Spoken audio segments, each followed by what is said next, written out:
नामस्मरण एक अद्भुत साधना. आजच्या भागाला आपण सुरुवात करतोय. आजचा भाग खूप महत्त्वाचा आहे, लक्षपूर्वक ऐकायचा आहे. श्री स्वामी समर्थ. 12 कोटी जप 12 वर्षात केल्यावर नामजपामुळे जन्मपत्रिकेत होणारे आश्चर्यकारक बदल. प्रथम स्थान, मनाचा सत्वगुण वाढू लागतो. एकांताची आवड निर्माण होते. सुरुवातीला मनात विचारांची काहूर गर्दी होते. अनेक वर्षे दाबून ठेवलेल्या भावना आठवणींच्या रूपाने मनाच्या पृष्ठभागावर जमा होऊ लागतात. पूर्ण 1 कोटी नामजप झाल्यावर विचार प्रवाह बंद होतो. जमलेले विचार पूर्णपणे विरून जातात. कोणी रागाने बोलले तरी त्याला प्रतिकार करावासा वाटत नाही. पशुपक्षी जवळ यायला घाबरत नाहीत. स्वप्नांमध्ये देवळांचे कळस, देवांच्या मूर्ती दिसतात. द्वितीय स्थान, 2 कोटी नामजप झाल्यावर चरितार्थापुरती नोकरी मिळते. विशेष खाद्यपदार्थांची आवड असेल तर ती नाहीशी होते. बोलण्यात तिखटपणा असेल तर तो पण नाहीसा होतो. तृतीय स्थान, 3 कोटी नामजप पूर्ण झाल्यावर लहान भावंडांशी पटत नसेल तर त्यांच्याशी दिलजमाई होते. शेजाऱ्यांशी वाद होत असतील तर तेही बंद होतात. छोट्या छोट्या धार्मिक यात्रा होतात. चतुर्थ स्थान, 4 कोटी नामजप झाल्यावर वास्तुलाभ होतो. मातृसौख्य उत्तम लाभते. मातेकडून धनाचा, इस्टेटीचा लाभ होतो. पंचम स्थान, 5 कोटी नामजप झाल्यावर शिक्षण अपूर्ण राहिले असेल तर पूर्ण होते. छोटे मोठे अभ्यासक्रम शिकून पूर्ण होतात. संतती अनुकूल होते. एखाद्याला खडतर संतती योग असेल तर तो नाहीसा होतो.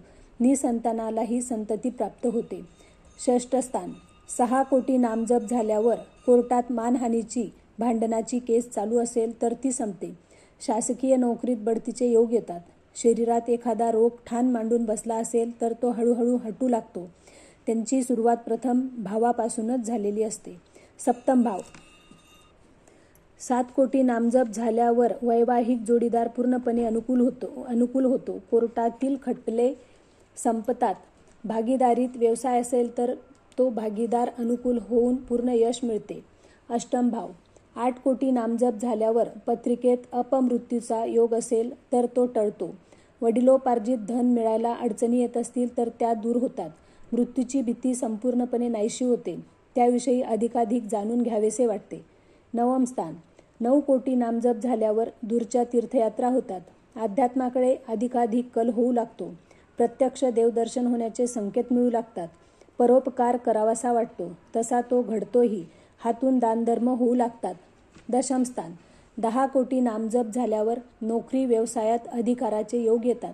न मागूनही लोकांमध्ये मान मरातब वाढतो. जे बोलाल ते इतरांकडून ऐकले जाते. त्याप्रमाणे लोकांकडून आचरणही घडते. लोक नेतृत्वाची माळ गळ्यात पडते. सासूरवाडीतली सर्वजणे अनुकूल होतात. एकादश स्थान, 11 कोटी नामजप झाल्यावर अचानक कुठून तरी मौल्यवान वस्तूंचा लाभ होतो, ज्याची कल्पनाही केलेली नसते. वाहन योग घडतो. दूरदूरच्या तीर्थयात्रा होतात. द्वादश स्थान, 12 कोटी नामजप झाल्यावर मी पण उरतच नाही. संन्यस्त वृत्ती येते. प्रत्यक्षात देवाचे दर्शन होते. आपल्या आजूबाजूला परमेश्वराचे अस्तित्व आहे याची सतत जाणीव होऊ लागते. सगळ्या वस्तू निळसर रंगात दिसू लागतात. निळा रंग हा सात्विकतेचे प्रतीक आहे. हे झाले पत्रिकेतील स्थानांचे स्थूल वर्णन.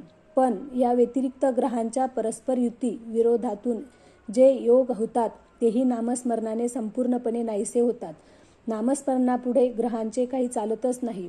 कुंडलीतील प्रत्येक स्थानाचे 9 भाग कल्पिले तर दर 9 लाख नामजप झाल्यावर स्थानातील 9वा भाग शुद्ध होत जातो. जसजसा नामजप पुढे सरकेल तसतशी ही स्थाने शुद्ध होतात. जर 12 कोटी नामजपाचा संकल्प केला असेल तर त्या व्यक्तीची पत्रिका पाहू नये असे म्हणतात ते यामुळेच. उद्यापासून तुम्ही ज्या शंका विचारल्या आहेत त्यांचे निराकरण करण्याचा मी प्रयत्न करेल. भेटूया उद्याच्या भागात. श्री स्वामी समर्थ.